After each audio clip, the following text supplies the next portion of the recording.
नमस्कार दोस्तों, स्वागत है आपका अपने यूट्यूब चैनल जीके जी स्टेशन पे।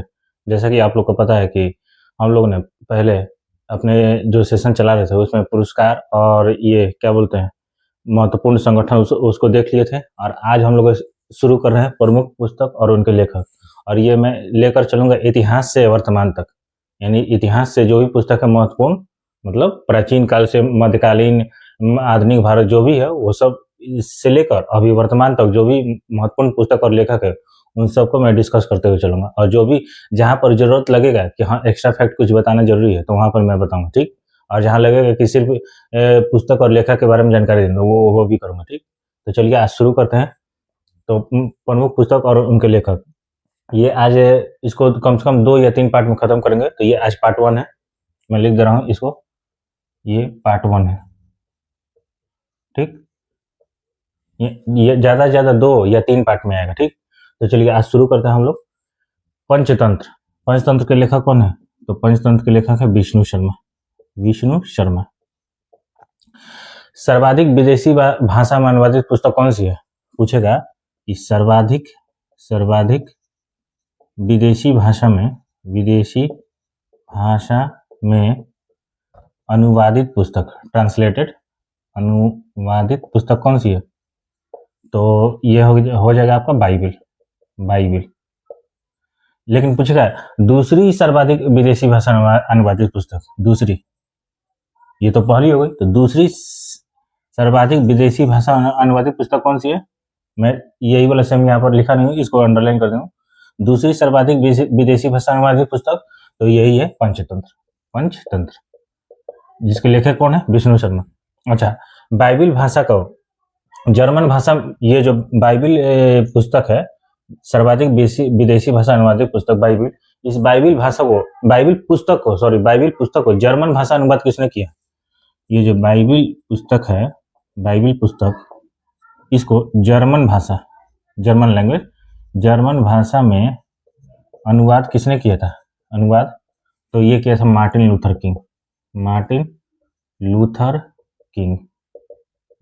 किंग, ठीक। पंचतंत्र के लेखक विष्णु शर्मा। सर्वाधिक विदेशी भाषा अनुवादित पुस्तक बाइबिल है, लेकिन दूसरी सर्वाधिक विदेशी भाषा अनुवादित पुस्तक पंचतंत्र। ये जो बाइबिल पुस्तक है, इस पुस्तक का जर्मन भाषा में ट्रांसलेट किसने किया? Martin Luther king. अब ये मृच्छकटिकम के लेखक कौन है? तो शूद्रक। ये क्या थे? ये तो उज्जैन के राजा थे,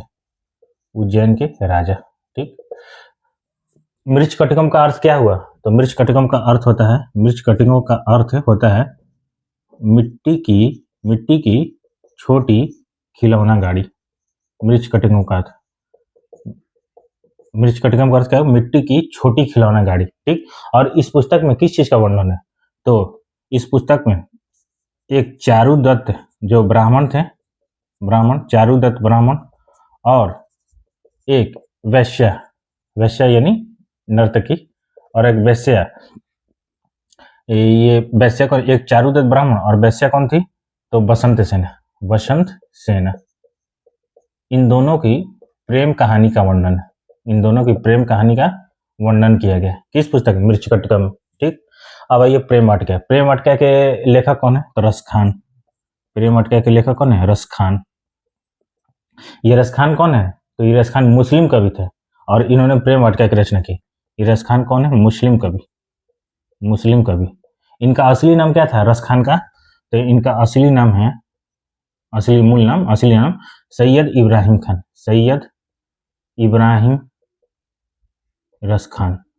इब्राहिम रसखान, असली नाम। और ये प्रेम अटक्या में किस चीज का वर्णन है? तो प्रेम अटक्या में राधा और कृष्ण के दिव्य प्रेम कहानी का वर्णन है। राधा और कृष्ण के दिव्य प्रेम कहानी का वर्णन प्रेम अटक्या में किया गया, जिसके लेखक कौन है? रसखान मुस्लिम कवि थे। मुस्लिम कवि होते हुए इन्होंने राधा और कृष्ण के दिव्य प्रेम कहानी का वर्णन किया इस पुस्तक में। और इनका असली नाम क्या था? सैयद इब्राहिम रसखान, ठीक। तो इतना आप लोग नोट डाउन करिए ताकि हम लोग आगे का डिस्कशन देखें। चलिए दोस्तों, अब आगे का पॉइंट देखते हैं। कामसूत्र के लेखक कौन है? तो वात्स्यायन, कामसूत्र के।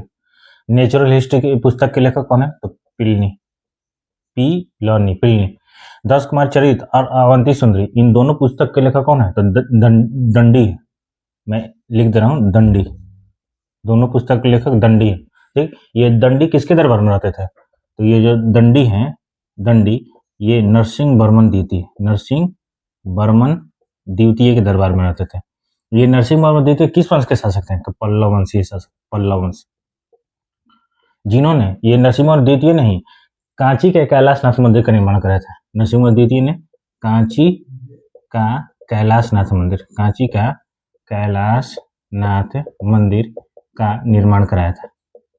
कांची कैलाशनाथ मंदिर तमिलनाडु। और लेकिन ये पूछेगा कि एलोरा कैलाशनाथ मंदिर, ये तो कांची कैलाशनाथ मंदिर हो गया, तो मैं लिख दे रही हूँ नोट में, नोट एलोरा का कैलाशनाथ मंदिर का निर्माण, एलोरा का कैलाशनाथ मंदिर का निर्माण, तो ये किसने कराया था? तो ये कराया था कृष्ण प्रथम, एलोरा कैलाशनाथ मंदिर, कृष्ण प्रथम, जो किस वंश के शासक थे? तो राष्ट्रकूट वंश। ठीक है, कांची कैलाशनाथ मंदिर का निर्माण करता है नरसिंह वर्मन द्वितीय, पल्लव वंश के शासक थे। और एलोरा के कैलाशनाथ मंदिर का निर्माण करता है कृष्ण प्रथम, राष्ट्रकूट वंश। एलोरा कहाँ है? महाराष्ट्र में, कांचीपुरम तमिलनाडु। बुद्ध चरितम, महाविवाह सूत्र, इन दोनों पुस्तक के लेखक अश्वघोष, इन दोनों पुस्तक के लेखक कौन है? अश्वघोष। ये अश्वघोष किसके दरबार में रहते थे? ये अश्वघोष कवि, तो ये कनिष्क के दरबार में रहते, अश्वघोष कनिष्क के दरबार में कौन कौन से कवि रहते थे? तो इसका ट्रिक क्या है? कनिष्क के दरबार में रहने वाले कवि का ट्रिक क्या है? इसका ट्रिक है क्या? तो ABCPN, ए से अश्वघोष, V से वसुमित्र, C से चरक, P से पार्श्वनाथ, और N से नागार्जुन। ये जितने भी लेखक हैं, ये किनके दरबार में रहते थे? तो कनिष्क के दरबारी कवि थे। ठीक, अश्वघोष से आप लोग को कुछ याद आया दिमाग में? अश्वघोष जो चौथी बौद्ध संगति हुई थी ना, उसी के ये उपाध्यक्ष थे। चौथी बौद्ध संगति के अध्यक्ष कौन थे? तो पहली बौद्ध संगति के अध्यक्ष महाकश्यप, दूसरी के सब्बाकामी, तीसरी के मोगलीपुत्तीस, और चौथी के अध्यक्ष वसुमित्र। चौथी में अध्यक्ष वसुमित्र, लेकिन उपाध्यक्ष कौन थे? ये अश्वघोष चौथी बौद्ध संगति के उपाध्यक्ष थे। ठीक है, कादम्बरी हर्षचरित, ये दोनों के लेखक कौन है? तो वाणभट्ट। कादम्बरी और हर्षचरित दोनों के लेखक वाणभट्ट। ये वाणभट्ट किसके दरबारी कवि थे? वाणभट्ट ये किसके दरबार में रहते थे? तो हर्षवर्धन के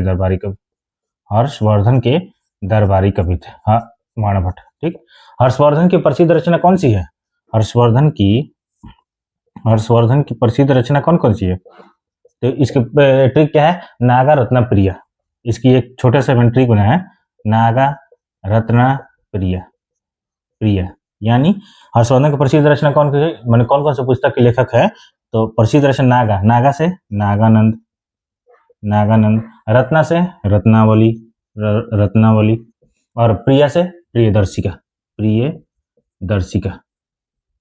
ठीक है, देख लीजिए, एक मैं पुस्तक और लेखक देख रहा हूँ, लेकिन उसके साथ साथ मैं जितने एक्स्ट्रा फैक्ट बना उस सभी को डिस्कस करते हुए चलिए इसको नोट डाउन करिए ताकि हम लोग आगे का पॉइंट देखें। चलिए अब आगे देखते हैं दोस्तों। किताबुल हिंद और तहकीक हिंद, ये दोनों पुस्तक के लेखक कौन है? तो अल-बरूनी। ये कहाँ का यात्री था? अल-बरूनी मोरक्को का यात्री था। अच्छा, ये किताबुल हिंद के अल-बरूनी और तहकीक हिंद के अल-बरूनी।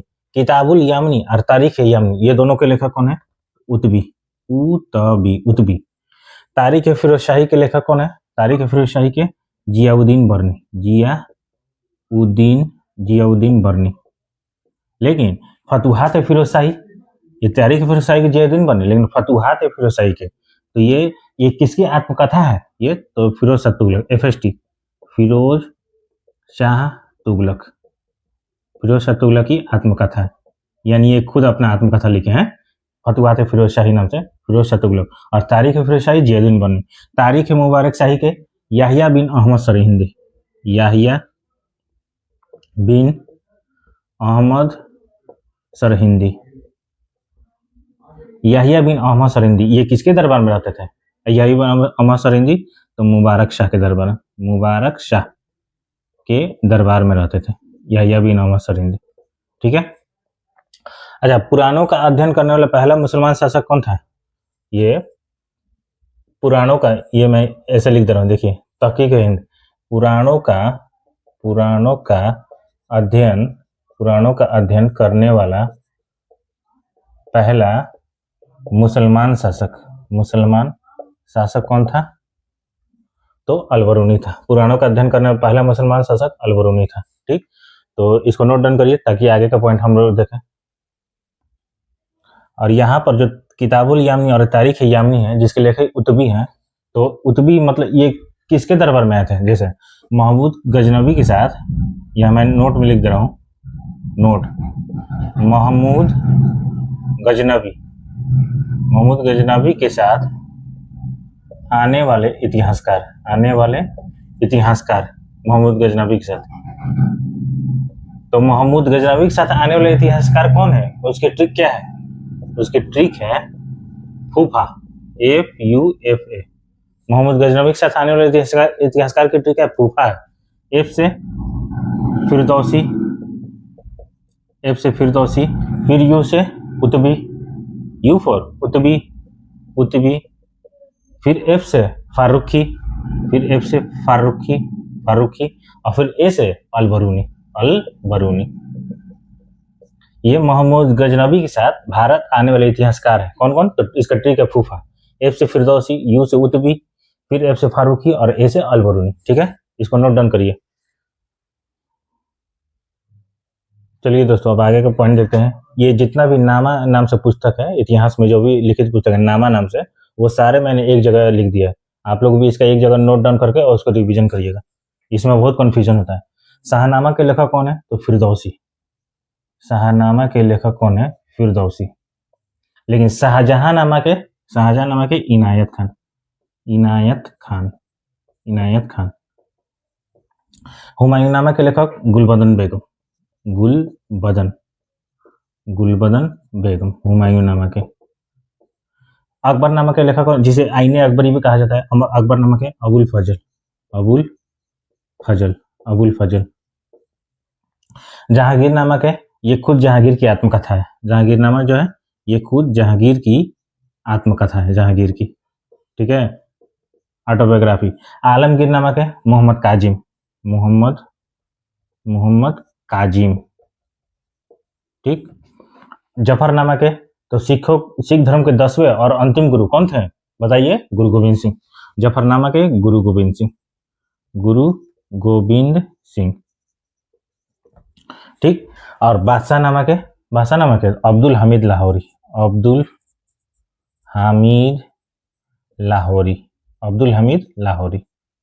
ठीक है, नामा से जितना पुस्तक था मैंने एक जगह लिख दिया। शाहनामा के लेखक फिरदौसी, शाहजहांनामा के इनायत खान, हुमायूंनामा के गुलबदन बेगम, अकबरनामा के अबुल फजल, जिसे आईने अकबरी भी कहा जाता है अकबरनामा को, जहांगीरनामा के जहांगीर जो कि खुद इनकी आत्मकथा है, आलमगीरनामा के मोहम्मद काजिम, जफरनामा के सिख धर्म के 10वें और अंतिम गुरु गोविंद सिंह, और बादशाहनामा के अब्दुल हामिद लाहौरी। ये बताइए कि सिख धर्म में कुल कितने गुरु हुए? सिख धर्म में आपसे पूछेगा एग्जाम कितने गुरु हैं, तो टोटल 10 गुरु हैं। 10 गुरु क्रम से बताइएगा, तो चलिए ध्यान से सुनिए और इसको नोट डाउन कर लीजिएगा। सिख धर्म के पहले गुरु गुरु नानक, सिख धर्म के दूसरे गुरु गुरु अंगद देव, जो कि आगे चलकर किस नाम से प्रसिद्ध हुए? लहना। गुरु अंगद देव आगे चलकर लहना। सिख धर्म के तीसरे गुरु गुरु अमरदास। चौथे गुरु गुरु रामदास। पांचवें गुरु गुरु अर्जुन देव। छठे गुरु गुरु हरगोविंद। सातवें गुरु गुरु हरकिशन। आठवें गुरु गुरु हरराय। नौवें गुरु गुरु तेग बहादुर। और 10वें और अंतिम गुरु सिख धर्म के गुरु गोविंद सिंह। ठीक है, ये बताइए कि सिख धर्म में संगत और पंगत ये व्यवस्था किसने शुरू की? संगत और पंगत व्यवस्था, तो ये सिख धर्म के दूसरे गुरु अंगद देव। संगत का अर्थ क्या है? तो धर्मशाला यानी सभा, जो सिख धर्म का जो पूजा पाठ वाला जो सभा होता है सिख धर्म का, सभा संगत। और पंगत का मतलब लंगर, जो लंगर चलता है ना, जहां भी आप गुरुद्वारा में जाते हैं तो लंगर चलता है, तो उसे सिख धर्म में किस भाषा में हम जाते हैं? पंगत। ये लंगर व्यवस्था को किसने शुरू किया था? तो शुरू किया था गुरु नानक देव ने, लेकिन इसको अस्थाई किसने बना दिया, जो कि अभी तक चलता है लंगर व्यवस्था, जिसे सिख धर्म में पंगत के नाम जानते हैं। तो गुरु सिख धर्म के दूसरे गुरु अंगद देव ने इसको अस्थाई बना दिया, जो कि अभी तक चलता है। ठीक है, सिख धर्म के बारे में इतना हम लोग ध्यान देखें। आप लोग जो भी सुने होंगे उसको नोट डाउन करिएगा। चलिए इसको नोट डाउन करिए, थोड़ा सा और बचा है, उसके बाद कल हम लोग देखेंगे। चलिए ये आज का लास्ट स्लाइड देखते हैं, उसके बाद कल हम लोग नेक्स्ट पार्ट को देखेंगे। बाबरनामा ये किसकी आत्मकथा है, तो ये बाबर की आत्मकथा है। बाबरनामा ये बाबर की आत्मकथा है, आत्मकथा ऑटोबायोग्राफी। किस भाषा में बाबरनामा, तो तुर्की भाषा में। बाबर की आत्मकथा तुर्की भाषा में, ठीक। लेकिन इसे फारसी भाषा में अनुवाद किसने किया था, बाबरनामा का फारसी भाषा में अनुवाद, फारसी भाषा में अनुवाद किसने किया था, तो अब्दुल रहीम खान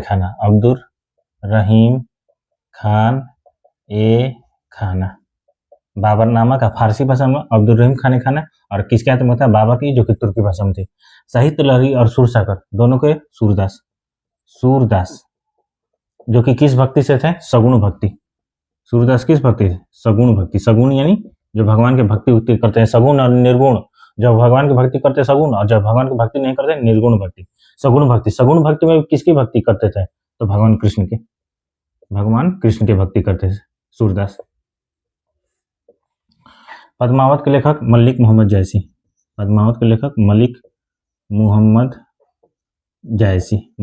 जायसी। ये किसके समकालीन थे, किसके दरबार में रहते थे मलिक मोहम्मद जायसी, तो शेर शाह सूरी के समकालीन थे, उन्हीं के दरबार में रहते थे, शेर शाह सूरी के समकालीन, ठीक। गीतांजलि के लेखक कौन है, तो रविंद्रनाथ टैगोर गीतांजलि के। इसी गीतांजलि पुस्तक के लिए सर्वप्रथम रविन्द्रनाथ टैगोर को नोबेल पुरस्कार मिला, पता है ना। इसी पुस्तक के लिए सर्वप्रथम साहित्य के क्षेत्र में, लिटरेचर साहित्य के क्षेत्र में नोबेल पुरस्कार किसे दिए गए, साहित्य के क्षेत्र में नोबेल पुरस्कार, तो यही थे रविन्द्रनाथ टैगोर। कब दिया गया साहित्य के क्षेत्र में नोबेल पुरस्कार, 1913 में। और ये जो रविन्द्रनाथ टैगोर थे साहित्य के क्षेत्र में नोबेल पुरस्कार पाने वाले एशिया नहीं, भारत ही नहीं बल्कि एशिया महाद्वीप के प्रथम व्यक्ति थे। ये जो रविन्द्रनाथ टैगोर थे भारत ही नहीं बल्कि एशिया महाद्वीप के प्रथम व्यक्ति थे। एशिया महाद्वीप के प्रथम व्यक्ति जिन्हें साहित्य के क्षेत्र में नोबेल पुरस्कार दिया गया, एशिया महाद्वीप से प्रथम व्यक्ति। अच्छा, रविन्द्रनाथ टैगोर की और प्रसिद्ध रचना कौन कौन सी है, इनकी और प्रसिद्ध रचना रविन्द्रनाथ टैगोर की, तो रविन्द्रनाथ टैगोर की और प्रसिद्ध रचना गोरा गार्डनर चंडालिका, विसर्जन, तोता, द हंग्री स्टोन्स,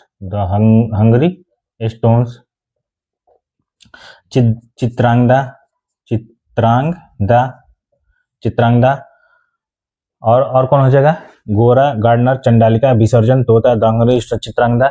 और इसके अलावा कौन हो जाएगा चित्रांगदा के बाद, ये चित्रांगदा एक दो पॉइंट और छूट रहा है, इनका एक और दो बुक है, ध्यान पर नहीं आ रहा है। गोरा, गार्डनर, चंडालिका, विसर्जन, तोता, द हंग्री स्टोन्स, चित्रांगदा, और हाँ ध्यान पर आ गया। आइए, पोस्ट मास्टर, ये सब किसकी प्रसिद्ध रचना है, ये सब के लेखक कौन है, तो रविन्द्रनाथ टैगोर। गोरा, गार्डनर, चंडालिका, विसर्जन, तोता, the hungry stones, Chitrangada, post master, ठीक। तो ये दोस्तों जो था, ये आज के जो पुस्तक, महत्वपूर्ण पुस्तक और उनके लेखक जो कि इतिहास से वर्तमान तक हम लोग देखते हुए चलेंगे। तो आज ये पार्ट 1 है, ये उम्मीद करते हैं आप लोग इसको देखकर नोट डाउन कर लिए होंगे, रिवीजन करने के लिए आसानी रहेगा। और ये मैं जितना एक्स्ट्रा फैक्ट बता रहा हूँ, ये आपको एक जगह मतलब मिलेगा, यूट्यूब पे ठीक है मिलेगा, लेकिन एक जगह मतलब जो क्वेश्चन है उस क्वेश्चन से लिंक करते हुए एक जगह मैंने कोशिश की कि इसको सब एक इकट्ठा करके पढ़ा दूं, ताकि आप लोग को इधर उधर भटकने की जरूरत ना पड़े, ठीक है। तो उम्मीद करते हैं आप लोग को ये वीडियो अच्छा लगा होगा।